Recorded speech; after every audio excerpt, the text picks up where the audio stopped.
Alright, so I'm Nate Ilgen with Live Your Life 24/7, and I've wanted to do a video like this for a long time. And what the video is about is camera gear you will need to shoot a video. So if you're interested in shooting wedding videos for your first time, or you're looking to get into videography, I hope this is a good video for you because although you can't see all of it, all of this stuff that I've bought and accumulated over the last 2 to 3, 4 years has been from YouTube videos and tutorials. So I hope to save you some time and money in all the research that I've done and all the things I've accumulated to really help you develop your career as a videographer, and things I've learned and things that are awesome, things that are bad and I regret. But honestly, I hope to save you some time because I've seen so many YouTube videos out there and a lot of them have helped and they kind of get right to the point, but I haven't seen a video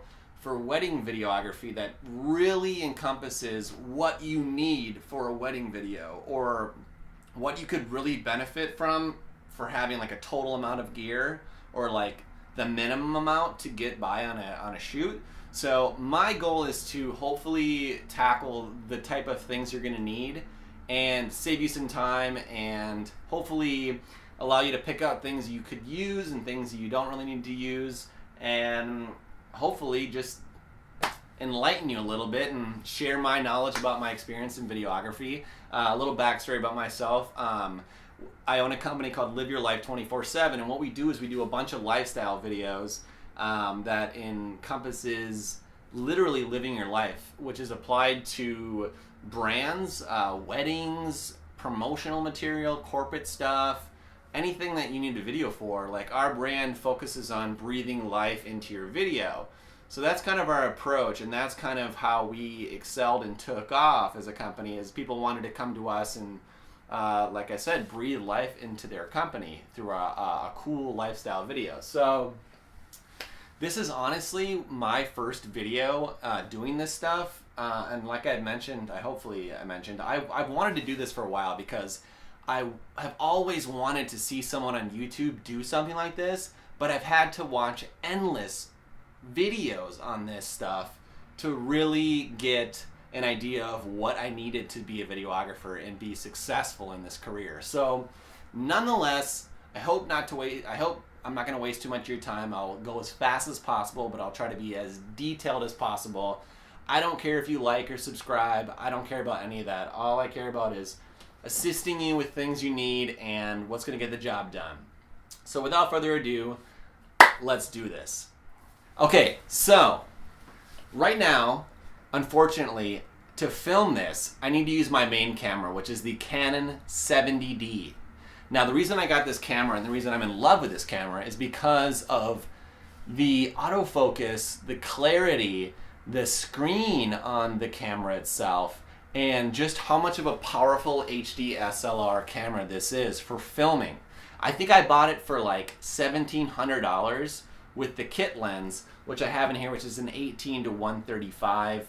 I'm not sure what the aperture is, but it's just a basic kit lens. It kind of sucks, but nonetheless, it is kind of spendy. But if you think you're going to do a videography job and you're going to get paid for it, this camera can be acquired super easily if you think you're going to seriously start charging for your shoots. So, I mean, there are the Rebel series like the XTI and the T5i. Those do a great job. I wouldn't recommend them though, just because this camera has the CMOS autofocus, which you can't go wrong with this camera. It's phenomenal. And then what I'm filming on is a Tokina 11 to 16 lens, which I'll get into in a second. But so with weddings, when I first started, I used this camera, the Canon 70D, and I had one memory card. I had a 64 gigabyte memory card and 2 batteries. And I produced a wedding video, and it kind of took off from there, which is awesome. So I got my first check for that, and then I put that money back into camera gear. So my first year of doing wedding videos, and what I kind of encourage most people to do is don't absorb the money for yourself, if you want to excel in your career, put the money that you earn back into your company or your career. So all this stuff, pretty much all the weddings I've ever done, went right back into getting more gear for the weddings to get better and better and better. It depends what you want to do. If you want to make money, that's fine. But the stuff I have now has excelled me in my career as a videographer so much, and I have so much pride in the fact that I am willing to invest back into my company. So with that being said, like I said, I started out with a Canon 70D. And the kit lens it came with was an 18-35, which is a fine lens to start with. I did a wedding with that video, a full wedding, and it's fantastic because it's 18-35. You can get pretty wide and you can get really close. So I was able to do weddings from far away. I was able to do weddings from, really close to get detail shots and such, which is awesome. But the quality of the lens isn't that great. The aperture is not great. You're not going to get that nice bokeh where you're in focus and the background's really blurry. So after my first wedding, I did my second wedding, and I believe it was the same gear, except I noticed from my first wedding, it wasn't stable. Like, the lens and the camera have amazing stabilization, but it was pretty shaky. So I did a lot of research on stabilizers, which are huge. There's so many reviews on stabilizers, but I had a limited budget to work with, which I'm sure a lot of people do. So what I realized and what I kind of narrowed down to online was the Lang P-04 stabilizer. And this is it right here. It cost me about $300, which was my first big purchase as a videographer.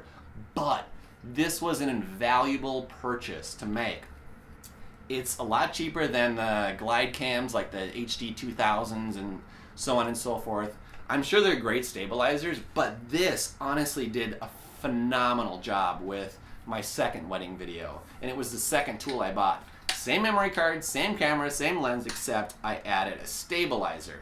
And it made the wedding video that much better, which made people reach out more and say, wow, who did your video, etc. So this, the Lang P-04 at $300 was my first purchase, and I still use it today. Honestly, I have tripods, I have shoulder mounts. These stabilizers are like the most genius thing ever, and they make your footage look so much better. So with that being said, I had this, and then I needed more lenses. Okay, it became very apparent that I needed new lenses. So what I went and got was, after a lot of research, I realized, okay, I need a wide lens, and I'm gonna need a lens that has really good quality. Now, I was so drawn on, obviously a telephoto lens, but my first lens was almost like a prime, but like a lens that I wanted to get a certain look with Live Your Life, where it was very bokeh-licious, where like I was in focus, or the client and the bride and groom were in focus, but it was a nice backdrop of blur. And the lens, I cannot stress enough, is the most fantastic lens I've ever used. Is called the Sigma 18-35, and it is a 1.8. Now, with that being said, the first lens I actually ever bought as a photographer was a little 50mm 1.8, which is a highly regarded lens for $100. This is the first lens you should probably buy, because you can do so much incredible videography and depth of field with this little nifty 50 Canon lens. I mean, there's different models of this. This is the cheaper plasticky one, and I don't use it as much, but this is a great lens. And I'll put descriptions of everything I talk about in the bottom, but yes, the main lens I actually shoot with for weddings besides the ceremony is the Sigma 18-35 1.8. It's a heavy lens, and it cost me about $800, but this has been one of the best investments that I've ever made for my camera. It complements me and my camera so well. The quality and build of this lens is fantastic. Now, it's an art series lens, and I love it. It was debatable between this and, those 24-70s. I wanted to get that reach of, being able to get close, but also being able to do ceremonies. But I wasn't quite drawn to the 24-70s, mainly because Canons are like $2,000 for that lens. And there's Tamrons, which are like, 24-70, which is $1,200. I just didn't have that money. Did I have $800? No, but I knew this would be an investment and I'd save some money. So I got this lens. On top of this, I got which I'm shooting with right now, a Tokina 11-16, which retails for about $500. Now with these two lenses that I'm shooting with and this, I cannot express how much you can do with these two lenses. It's insane. Now, what I learned from after my third wedding was I can't be so close to ceremonies. I need a longer lens. So, and I didn't have $2,000 to buy a telephoto lens, and the lens I'm referring to is the Canon 70-200 with IS stabilization, image stabilization. So what I did is I utilized renting lenses, and that has been amazing. I'm from Minnesota, and we have a shop here called Cinequit, and shout out to them. They're doing a phenomenal job. This is a $2,000 lens that you can buy, or you can rent for $50 from Friday, Saturday, Sunday, return it on Monday for $50. I've rented this lens over 10 times, and that's $500. I'm still $1,500 positive. I think that's the math is right. I still have that to rent stuff. I could benefit from buying this lens, but I still don't have $2,000 to buy this lens. I might now, but I see the value in renting it. So that's another lens you need. A Canon 70-200, 2.8. This lens is phenomenal. It allows you to be so far back in the ceremonies and capture super HD shots at such a nice aperture if you open it wide open.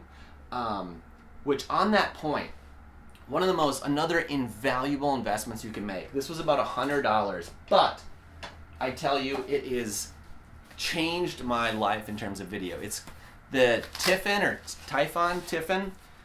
variable ND filter, and what that means is, and it's right here, you put this on a camera, on my Sigma, not the 50, but the Sigma or the Tokina with some step up and step down rings. Usually what you need to do is you need to buy a lens that is, a filter that's usually of your biggest lens, and then you buy step up and step down rings so you can use this filter on different cameras. But this lens allows me to have this filter allows me to have my lenses wide open at 1.8. It's like sunglasses for your lenses. Imagine putting on a pair of sunglasses and then another pair of sunglasses. You're going to be able to see more, and light's not going to be able to penetrate your lens so much. So I throw this on my camera and adjust as normal, and I get amazing bokeh on these lenses. I do actually put this on when the ceremony happens, I put this on my 70-200 because it allows me to stop down to 2.8 and get amazing bokeh from the altars. This is if you're outside. If you're inside, you're not going to need this.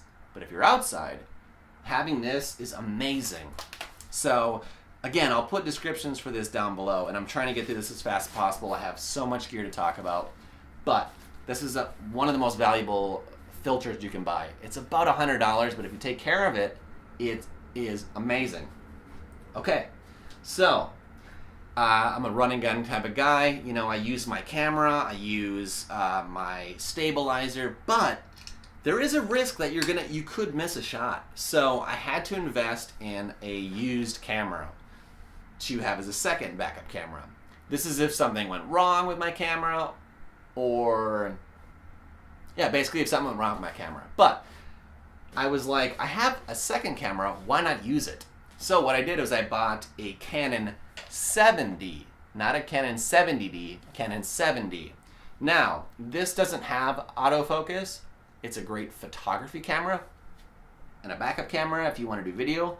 But the reason I bought this was because I can set this up on a tripod during a ceremony and focus it and have myself running around with the camera and essentially a second shooter in the back.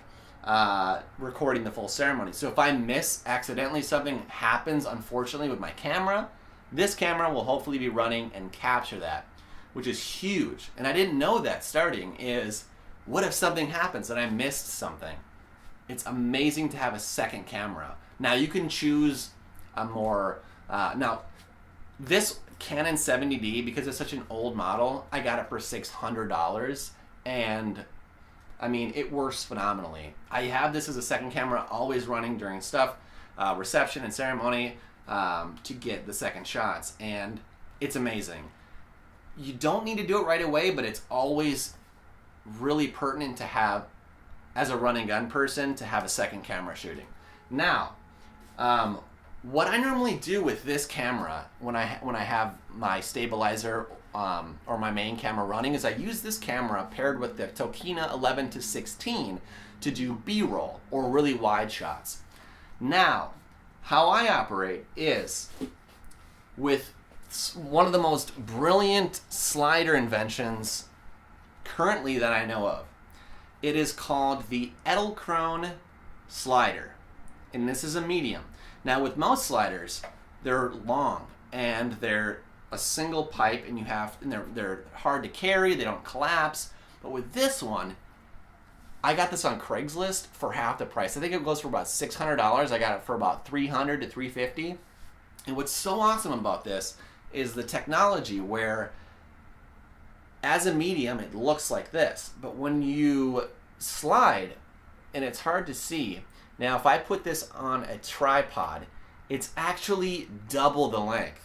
And I didn't get it at first until I saw YouTube videos of this, but you put this on a tripod, or you can lay it with these feet on a table, and it will literally travel twice the distance of the actual length. Hopefully you can see it there.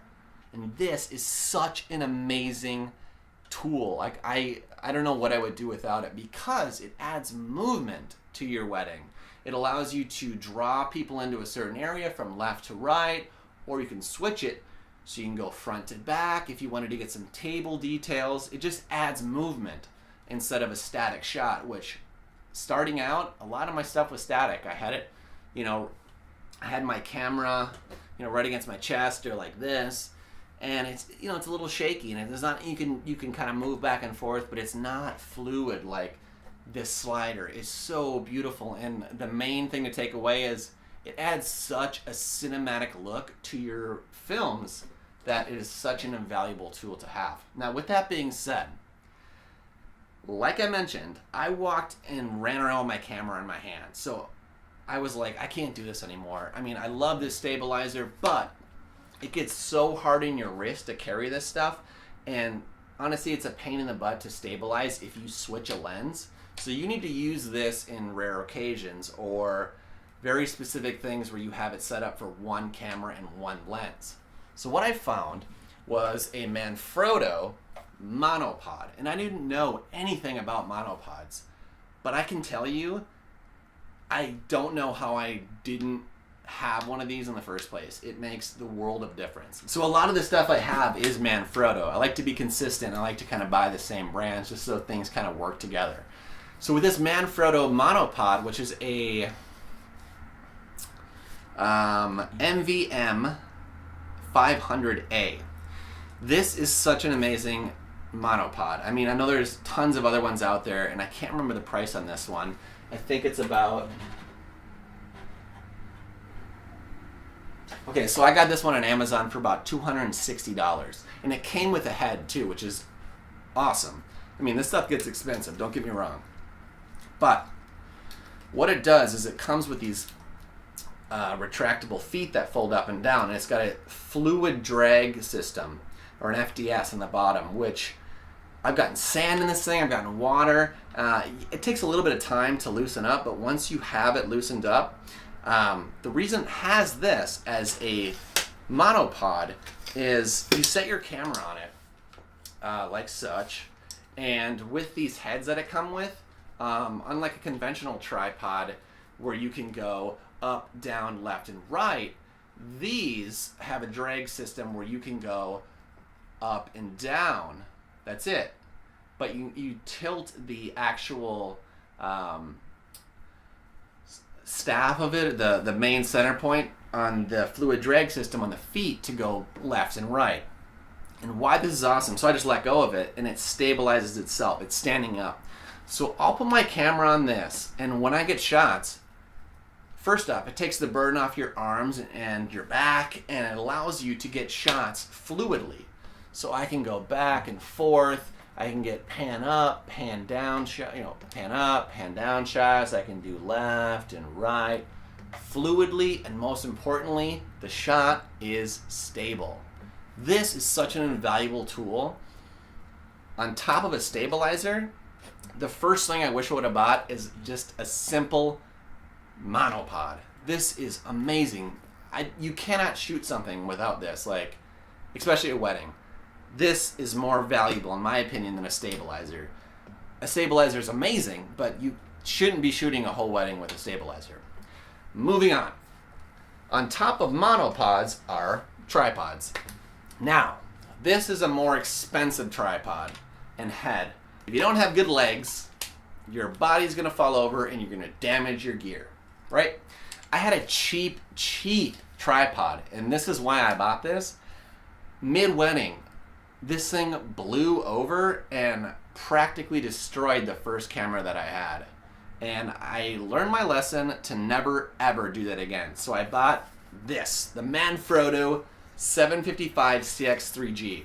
These are carbon fiber legs with a same fluid drag head as this one, except instead of a 500A, 500A on the Manfrotto, which doesn't go left and right.